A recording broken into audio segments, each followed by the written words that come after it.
Doctor ortho Ayurvedic oil and capsule. अब दर्द भी घुटने टेकेगा। नई दिल्ली में सीएम धामी ने बीजेपी राष्ट्रीय अध्यक्ष नितिन नबीन से की मुलाकात। संगठन मजबूत करने और विकास योजनाओं पर लिया मार्गदर्शन। नाबालिग से कथित दुष्कर्म प्रकरण पर सियासी संग्राम तेज। लोहाघाट में कांग्रेस ने भाजपा सरकार का फूका पुतला। नामजद भाजपा नेताओं को बचाने का प्रयास का आरोप। चंपावत में हर खेत को पानी मुहिम से बदल रही खेती की तस्वीर। किसानों को पूरे साल सिंचाई की स्थायी सुविधा मिली। जियो लाइन सिंचाई टैंकों का निर्माण। दिनेशपुर में पुलिस टीम पर जानलेवा हमला। साइबर ठगों ने पुलिस टीम पर किया जानलेवा हमला। हरियाणा पुलिस के दरोगा को बोनट पर घसीटकर फेंका।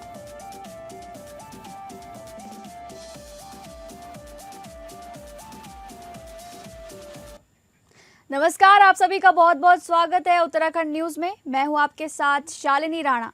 शुरुआत करेंगे उत्तराखंड से जुड़ी खबरों की। नई दिल्ली में बीजेपी के राष्ट्रीय अध्यक्ष नितिन नबीन से उत्तराखंड के सीएम पुष्कर सिंह धामी ने मुलाकात की। इस दौरान सीएम धामी ने उन्हें देवभूमि उत्तराखंड की शुद्धता और स्वाद का प्रतीक शहद उपहार स्वरूप भेंट कर प्रदेश की समृद्ध कृषि परंपरा से परिचित कराया। मुलाकात के दौरान उत्तराखंड के संगठनात्मक ढांचे को और अधिक सशक्त बनाने पर विस्तार से चर्चा की गई। साथ ही प्रदेश से जुड़े विभिन्न समसामयिक विषयों, विकास योजनाओं और जन कल्याणकारी नीतियों के क्रियान्वयन पर राष्ट्रीय अध्यक्ष का बहुमूल्य मार्गदर्शन प्राप्त किया गया। नितिन नबीन ने उत्तराखंड में चल रहे संगठनात्मक कार्यों की सराहना की और आगामी कार्यक्रमों को लेकर आवश्यक दिशा निर्देश दिए। इस महत्वपूर्ण अवसर पर भाजपा उत्तराखंड के प्रदेश अध्यक्ष एवं राज्यसभा सांसद महेंद्र भट्ट भी उपस्थित रहे। भट्ट ने प्रदेश संगठन की गतिविधियों, बूथ सशक्तिकरण अभियान और केंद्र राज्य सरकार की योजनाओं को जन जन तक पहुंचाने के प्रयासों की जानकारी साझा की।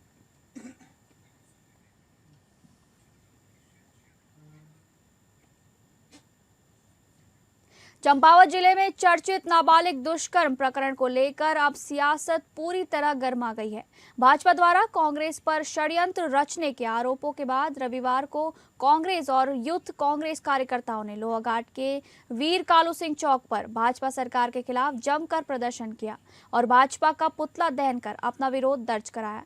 कांग्रेस नेताओं ने आरोप लगाया कि मामले में नामजद भाजपा नेताओं को बचाने का प्रयास किया जा रहा है, जबकि कांग्रेस नेताओं को राजनीतिक द्वेष के तहत झूठे मुकदमों में फंसाया गया है। प्रदर्शनकारियों ने कहा कि पुलिस ने सत्ता के दबाव में कार्रवाई करते हुए कांग्रेस प्रदेश सचिव आनंद मारा पर मुकदमा दर्ज किया, जबकि असली आरोपियों को संरक्षण दिया जा रहा है। यूथ कांग्रेस जिलाध्यक्ष सक्षम अधिकारी ने कहा कि कांग्रेस केवल पीड़ित परिवार को न्याय दिलाने की मांग कर रही है, लेकिन भाजपा सरकार मामले को दबाने और अपने नेताओं को बचाने में लगी हुई है। उन्होंने कहा, यदि दोषियों पर निष्पक्ष कार्रवाई नहीं हुई तो यूथ कांग्रेस सड़क से लेकर जिला मुख्यालय तक बड़ा आंदोलन करेगी। नेताओं ने आरोप लगाया कि पूर्व भाजपा मंडल अध्यक्ष कमल रावत और उसकी महिला मित्र की गिरफ्तारी के बाद भाजपा पूरी तरह बैकफुट पर आ गई है और अब कांग्रेस पर साजिश के आरोप लगाए जा रहे हैं। कांग्रेस कार्यकर्ताओं ने कहा कि यदि भाजपा कांग्रेस का पुतला जलाएगी तो कांग्रेस भी भाजपा सरकार के खिलाफ 4 गुना बड़ा आंदोलन करेगी। ऐसी घटनाएं आखिर भाजपा के लोग ही क्यों करते हैं? सारे के सारे कृत्यों में भाजपा की संलिप्तता नजर आती है। अब आप मान लीजिए, कहीं पर भी कोई जघन्य अपराध होता है, कहीं पर भी कोई बलात्कार की घटना होती है, कहीं पर भी कोई सामूहिक दुष्कर्म होता है, उसमें सीधे सीधे तौर पर भाजपा की ही संलिप्तता नजर आती है। और आज आप देख रहे होंगे चंपावत में कितना बड़ा कांड हुआ, इसका कर्ता धर्ता सूत्रधार भाजपा का, जो इसका नाम आ रखा है, जो महिला मित्र है वो बीजेपी की है। और रही बात, जो पहले भी इस आदमी ने दुष्कर्म किया था और पहले भी अभी इसको क्लीन चिट मिली है, तो मैं ये कहता हूँ उत्तराखंड का लॉ एंड ऑर्डर इतना कमजोर हो गया है कि आदमी 4-4 साल बाद बरी हो रहा है। और चंपावत जिले में इनने क्या कहते हैं 24 घंटे में रिपोर्ट भी दे दी, सब कुछ कर दिया। तो लेकिन अगर 24 घंटे में चंपावत में अगर ये कर सकते हैं तो पूरे प्रदेश में जो इनके पेंडिंग है 5-5, 6-6 महीने से इनके केस पेंडिंग चल रहे हैं, उसमें इन्हें। अगली खबर का रुख करेंगे। मसूरी देहरादून मार्ग पर नगर पालिका द्वारा संचालित इको टैक्स बैरियर पर लगने वाले जाम को लेकर फास्ट टैग लगाने की मांग जोर पकड़ रही है। पर्यटन सीजन शुरू होते ही यहां रोजाना लंबा जाम लग रहा है, जिससे स्थानीय लोगों और पर्यटकों को भारी परेशानी उठानी पड़ रही है। हमारे द्वारा लगातार इस मुद्दे को उठाने के बाद नगरपालिका ने जाम से निजात दिलाने के लिए बैरियर पर फास्टैग लगाने की संस्तुति कर दी है। हालांकि इसे लागू करने में कितना समय लगेगा, इस पर अभी कोई स्पष्ट जानकारी नहीं दी गई है। आरोप है कि संबंधित ठेकेदार पालिका के नियमों और एग्रीमेंट की शर्तों का पालन नहीं कर रहा है। एग्रीमेंट में स्पष्ट है कि इको टैक्स बैरियर पर पर्यटकों को मसूरी से संबंधित जानकारी का ब्रोशर, मेडिकल सुविधा और कपड़े का बैग उपलब्ध कराया जाएगा, लेकिन मौके पर पर्यटकों को कोई सुविधा नहीं दी जा रही है। स्थानीय लोगों का कहना है कि यहाँ सिर्फ उगाही हो रही है। नगरपालिका ने जिस उद्देश्य से इको टैक्स बैरियर लगाया था वो पूरा होता नहीं दिख रहा। लोगों की मांग है कि या तो यहाँ व्यवस्था सुधारी जाए या फिर इस टोल टैक्स को बंद कर दिया जाए। वहीं पालिका से ये भी सवाल उठ रहे हैं कि इको टैक्स से अब तक कितनी आय हुई, उसका उपयोग कहाँ किया गया और पर्यावरण के नाम पर लिए जा रहे शुल्क से कितने विकास कार्य हुए। लोगों ने मांग की है नगर पालिका से इस श्वेत पत्र जारी करे ताकि आम जनता को आय व्यय की पूरी जानकारी मिल सके। जो पहले भी मसूरी से टोल टैक्स हटाया गया था उसमें उसका एक मेन रीज़न ये था कि वहाँ पे टोल टैक्स पे जाम लग जाता था ट्रैफिक का, और वो स्थिति पिछले कुछ वर्षों से बहुत विकट होती जा रही है। और सीज़न में ख़ास तौर पे कोलू खेत से लेकर शिव मंदिर तक ऑलमोस्ट काफ़ी नीचे तक इसकी वजह से जाम लग जाता है। फास्ट टैग लगने से डेफिनेटली वहाँ पे ट्रैफिक जैम कम होगा, नगर पालिका की आय भी बढ़ेगी, और चूंकि ये पैसा मसूरी के इको टैक्स के नाम पे लिया जाता है और पर्यावरण से रिलेटेड कामों में इस्तेमाल होता है, तो उम्मीद करेंगे कि उसमें भी इजाफा होगा और मसूरी की ओवरऑल एनवायरनमेंट के लिए अच्छा रहेगा। जनपद चंपावत में जिलाधिकारी मनीष कुमार की अध्यक्षता में राष्ट्रीय राजमार्ग 9 से जुड़े कार्यों एवं व्यवस्थाओं की समीक्षा बैठक आयोजित की गई। बैठक में जिलाधिकारी ने राष्ट्रीय राजमार्ग पर संचालित कलमट सुधारीकरण कार्यों को तेजी से पूर्ण करने के निर्देश दिए। इसके साथ ही सड़क पर मौजूद सभी गड्ढों को प्राथमिकता के आधार पर भरने के निर्देश देते हुए कहा गया कि आम जनता को सुरक्षित और सुगम यातायात सुविधा मिलनी चाहिए। जिलाधिकारी ने बस्तिया, कोट, अमोड़ी, स्वाला सहित अन्य संवेदनशील स्थानों पर सड़क सुधार कार्यों को शीघ्र पूरा करने के निर्देश दिए। वहीं मानसून के दौरान जलभराव और भूस्खलन जैसी समस्याओं से बचाव के लिए राजमार्ग किनारे झाड़ी कटान एवं नालियों की नियमित सफाई सुनिश्चित करने को कहा गया। उन्होंने राष्ट्रीय राजमार्ग विभाग के अधिकारियों, सहायक अभियंताओं एवं कनिष्ठ अभियंताओं को नियमित साइट विजिट कर कार्यों की गुणवत्ता और प्रगति पर लगातार निगरानी रखने के निर्देश दिए। बैठक में UUSDA द्वारा नगर क्षेत्र में संचालित पेयजल लाइन निर्माण कार्यों की भी समीक्षा की गई। जिलाधिकारी ने निर्माण कार्यों में तेजी लाने के निर्देश देते हुए कहा कि आमजन की आवाजाही और दैनिक जीवन प्रभावित न हो, इसका विशेष ध्यान रखा जाए। प्रशासन का लक्ष्य है कि मानसून शुरू होने से पहले सभी जरूरी तैयारियां पूरी कर ली जाएं, ताकि लोगों को किसी भी प्रकार की परेशानी का सामना न करना पड़े।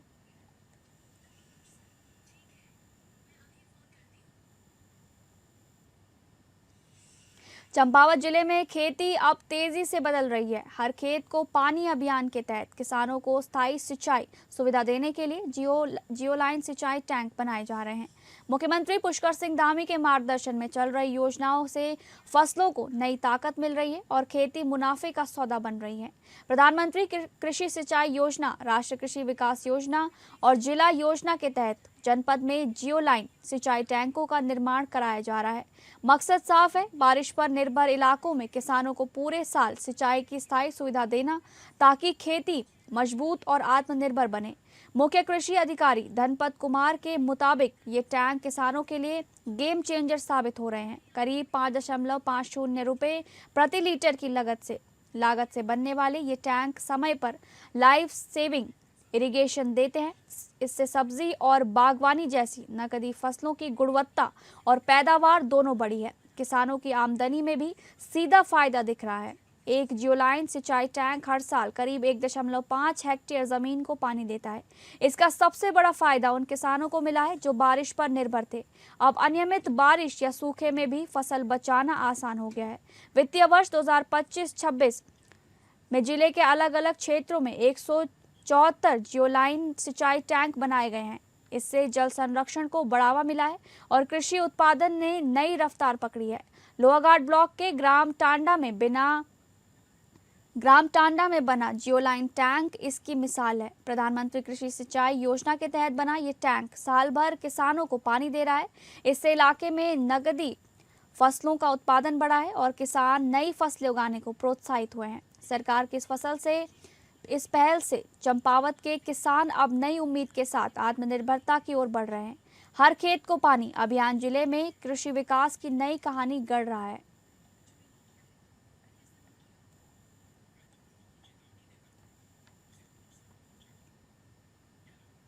अगली खबर का रुख करेंगे। शासन के निर्देशों के तहत जनगणना 2026 का कार्य लोहाघाट क्षेत्र में पूरी तेजी और पारदर्शिता के साथ संचालित किया जा रहा है। जनगणना के प्रथम चरण मकान चिन्हीकरण और भवन गणना के अंतर्गत प्रगणक और सुपरवाइजर घर घर पहुंचकर आंकड़े एकत्र कर रहे हैं। लंबे अंतराल के बाद शुरू हुए इस राष्ट्रीय अभियान को लेकर लोगों में खासा उत्साह देखने को मिल रहा है। जनगणना अभियान के तहत प्रत्येक परिवार से कुल 34 महत्वपूर्ण प्रश्न पूछे जा रहे हैं। इनमें भवनों की स्थिति, बिजली, पेयजल, शौचालय, ईंधन के स्रोत, टीवी, मोबाइल, कंप्यूटर, इंटरनेट और वाहनों जैसी मूलभूत सुविधाओं की जानकारी ली जा रही है। इसके साथ ही परिवारों के खान पान और भोजन में उपयोग होने वाले अनाज जैसे गेहूं, चावल, ज्वार, बाजरा और मक्का आदि से जुड़े आंकड़े भी जुटाए जा रहे हैं। इस बार जनगणना कार्य को पूरी तरह डिजिटल स्वरूप दिया गया है। प्रगणक मोबाइल ऐप के माध्यम से सीधे डेटा दर्ज कर रहे हैं, जिससे प्रक्रिया अधिक पारदर्शी और प्रभावी बन रही है। अधिकारियों के अनुसार एकत्र की जा रही सभी जानकारियां पूरी तरह गोपनीय और सुरक्षित रखी जा रही हैं। नगर क्षेत्र में नियुक्त प्रगणक शिक्षक नरेश जोशी ने बताया कि नागरिकों में जनगणना को लेकर अभूतपूर्व जागरूकता और उत्साह देखने को मिल रहा है। लोग बिना किसी झिझक के सही जानकारी साझा कर रहे हैं। कई जागरूक नागरिकों ने स्वगणना प्रक्रिया अपनाकर अपनी जिम्मेदारी भी निभाई है। देश में जनगणना कार्य करीब 16 वर्षों के अंतराल के बाद हो रहा है। जनगणना केवल जनसंख्या का आंकड़ा नहीं, बल्कि आने वाले वर्षों में सरकार की योजनाओं, संसाधनों के वितरण और विकास कार्यों की मजबूत आधारशिला भी मानी जाती है। जनगणना टीम सुबह से देर शाम तक नगर और ग्रामीण क्षेत्रों में पहुंचकर लोगों को इस राष्ट्रीय अभियान के महत्व के प्रति जागरूक कर रही है। प्रशासन ने आमजन से अपील की है कि वे प्रगणकों को सही और पूर्ण जानकारी देकर इस महत्वपूर्ण अभियान को सफल बनाने में सहयोग करें। अपना ही मकान हुआ है आपका? हाँ, कितने कमरे हैं अंदर आपके? अंदर 2 रूम है, उधर साइड ये भी हॉल है। 3। हाँ, हस्बैंड वाइफ एक ही हुए आप रहने वाले? हाँ, पानी का क्या कर रखा है यहाँ? पानी का कुआं है हमारा। उत्तराखंड के उधम सिंह नगर जिले में साइबर अपराधियों ने पुलिस टीम पर जानलेवा हमला कर दिया। दिनेशपुर इलाके में दबिश देने पहुंची हरियाणा साइबर पुलिस और स्थानीय पुलिस पर आरोपियों ने गाड़ी चढ़ाने की कोशिश की। एक दरोगा को कार के बोनट पर घसीटते हुए काफी दूर तक ले जाकर चलती गाड़ी से फेंक दिया। मामला दिनेशपुर क्षेत्र का बताया जा रहा है, जहां हरियाणा में दर्ज एक साइबर ठगी के मामले की जांच के तौर पर उधम सिंह नगर से तार जुड़े हुए थे। इसी कड़ी में हरियाणा पुलिस की साइबर टीम स्थानीय पुलिस के साथ एक संदिग्ध के घर दबिश देने पहुंची थी। प्रत्यक्षदर्शियों के अनुसार पुलिस को देखकर आरोपी कार से भागने लगे। हरियाणा पुलिस के एक दरोगा ने गाड़ी रोकने की कोशिश की तो आरोपियों ने गाड़ी नहीं रोकी। दरोगा बोनट पर लटक गए। आरोपियों ने गाड़ी तेज भगाई और दरोगा को काफी दूर तक घसीटा। बाद में उन्हें चलती गाड़ी से नीचे फेंक दिया। घायल दरोगा को तुरंत अस्पताल पहुंचाया गया, उनका इलाज चल रहा है। यहाँ पर दबिश देने के लिए आई हुई थी और उनके द्वारा सादे वस्त्रों में और बिना लोकल पुलिस की मदद लिए ही अपराधी का घर, क्योंकि उन्होंने पहले चिन्हित कर रखा था, तो वहाँ पर वो पहुँच गए थे और अपराधी को पकड़ने के प्रयास में थे। इसी दौरान अपराधी के घर पे काफ़ी ज़्यादा भीड़भाड़ थी और उसने मौके पर दोस्तों को भी बुला लिया और उसमें से एक गाड़ी में, दोस्तों के में से एक गाड़ी में बैठ के वो भागने की फिराक में था। इसी वक्त जो हरियाणा पुलिस के सहायक निरीक्षक है परलीन यादव, वो गाड़ी के सामने आ गए थे, तो इस वजह से उनको टक्कर भी लगी है तथा कुछ दूरी तक वो घसीटते हुए चले गए। अगली खबर जनपद उधम सिंह नगर के जसपुर कोतवाली क्षेत्र अंतर्गत मोहल्ला जुलाहान में उस वक्त अफरा तफरी मच गई जब एक युवक ने गृह कलेश के चलते अपनी जीवन लीला समाप्त कर ली। बताया जा रहा है कि मृतक के घर में 2 भाई रहते थे और मृतक नशे का आदी था। बीते रोज दिनों भाइयों के बीच किसी बात को लेकर विवाद हुआ था और देर रात एक भाई खाना खाने गया हुआ था। जब वो वापस घर आया तो आकिब नाम के व्यक्ति को फांसी लगा देख उसके पैरों तले जमीन खिसक गई, जिसकी सूचना आसपास के लोगों ने पुलिस को दी। मौके पर पहुंची पुलिस ने शव को कब्जे में लेकर पंचनामा भर पोस्टमार्टम के लिए भेज दिया और जांच में पुलिस जुटी हुई है। मृतक है, इसका नाम है आकिब पुत्र सलाउद्दीन, लगभग 25 वर्ष का व्यक्ति है, जो कि अभी जेल से भी आया है और मेरे पड़ोस का ही है, मेरे घर से कुछ पास का ही है। तो मुझे ये पता चला है मौके पर कि इसने बैठक के अंदर फांसी लगाई है। पुलिस प्रशासन मौके पर पहुंचा है, दुरुस्ती दिखाई है और उसमें अभी तक जो मामला है वो नशे का ही बनता दिखा है कि स्मैक्ची है और अभी लंबे टाइम जेल में रहने के बाद आया भी है। और बाकी सिर्फ एक जो कारण माना जा रहा है वो संभवतः अभी जो मान रहे हैं एक नशा मान रहे हैं, स्मैक मान रहे हैं, उसी के नशे में इसने सुसाइड की। विकासनगर पुलिस ने ऑपरेशन प्रहार के तहत नशा तस्करों के खिलाफ कार्रवाई करते हुए 773 ग्राम अवैध चरस के साथ एक युवक को गिरफ्तार किया है। पुलिस ने आरोपी अपूर्व थापा निवासी विकासनगर को डाक पत्थर क्षेत्र में चेकिंग के दौरान पकड़ा। आरोपी के खिलाफ NDPS एक्ट में मुकदमा दर्ज किया गया है। पूछताछ में आरोपी ने बताया कि वह नशे की पूर्ति के लिए चरस बेचने का काम करता था। पुलिस अब चरस सप्लाई करने वाले व्यक्ति के बारे में जानकारी जुटा रही है।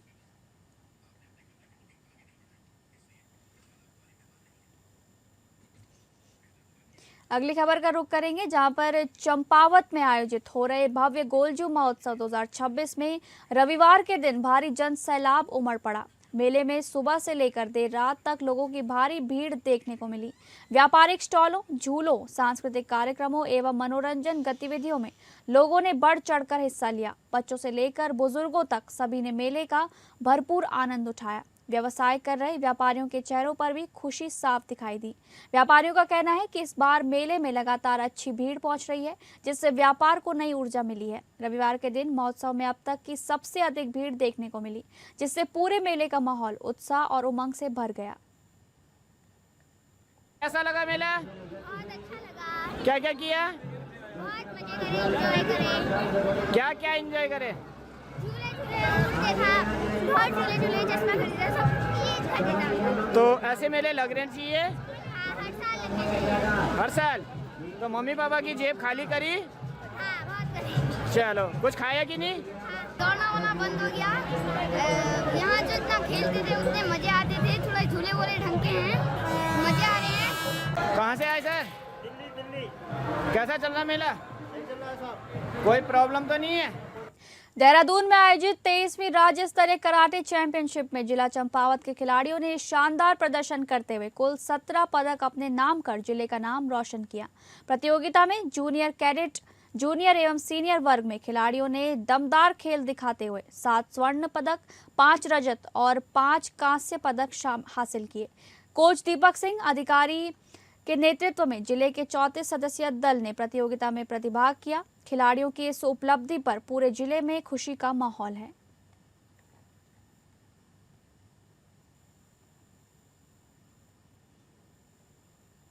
रानीखेत में आयोजित फ्लड लाइट टेनिस टूर्नामेंट में बड़े उलटफेर देखने को मिले। टीम चैंपियनशिप का खिताब रामनगर टाइगर्स ने जीता, जबकि हल्द्वानी चैलेंजर्स को उपविजेता बनकर संतोष करना पड़ा।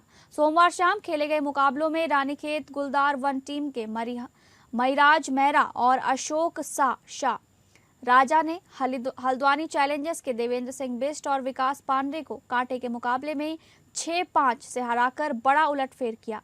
60+ आयु वर्ग के व्यक्तिगत युगल मैच में हल्द्वानी के हरीश प्रसाद और नैनीताल के अजय अलहेंस ने हल्द्वानी के देवेंद्र सिंह रावत और नैनीताल के राघवेंद्र शाह को 6-5 से हराकर फाइनल में जगह बनाई। दूसरे सेमीफिनाले में राजेंद्र सिंह मेहता और शंकर दत्त सती की जोड़ी ने कड़ा संघर्ष करते हुए प्रभात मेहरा और BMS बिष्ट की जोड़ी को 6-5 से मात दी। टीम चैंपियनशिप के तीसरे टाई के डू एंड डाई मुकाबले में हल्द्वानी के हेम कुमार पांडे और रजत कुमार सती ने अंतर्राष्ट्रीय खिलाड़ी रानीखेत के सुमित गोयल और विनोद खुलवे को शानदार खेल दिखाते हुए 6-2 से हरा दिया। वहीं सहर्ष पांडे और हिमांशु तिवारी की हल्द्वानी जोड़ी ने रानीखेत के गौरव पांडे और अक्षय बिष्ट को 6-0 से हराकर हल्द्वानी को फाइनल में पहुंचाया। अंत में टूर्नामेंट डायरेक्टर व यूटीए देहरादून के वर्तमान सेक्रेटरी सुमित गोयल ने सभी अतिथियों और खिलाड़ियों का आभार व्यक्त किया। You've been very kind enough to invite us here. Possibly I am the oldest member here, I can see. I may be the oldest member of the club. And it is pertinent for me to recall that this particular club had at one point in time 8 tennis courts. 8 tennis courts. And, the Britishers made this club. Ranikhet was made in 1869. So the Britishers made it always an evening thing when they used to come and have a cup of tea and drinks and play and all that. But till 1952-53, I found 4 of these. फिलहाल Uttarakhand news में बस इतना ही। नमस्कार।